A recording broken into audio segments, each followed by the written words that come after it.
Китайскому бойцу Гоу Дакуи выпал поединок с бойцом из Таиланда по имени Супер Экс Ситсон Тидэч, удары ногами которого казались неразрешимой задачей для китайского паренька.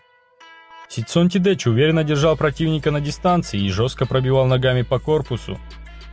Но когда таец немного выдохся, Гоу Дакуи достал из-за голенища свои деревенские удары руками и начал перебивать ретивого тайца.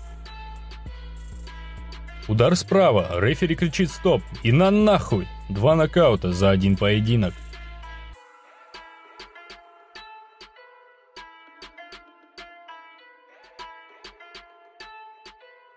Гоу Дакуи сам в ахуе от такого перформанса. И стоит отметить хладнокровие запасного рефери, который вышел и открыл счет для поверженного бойца.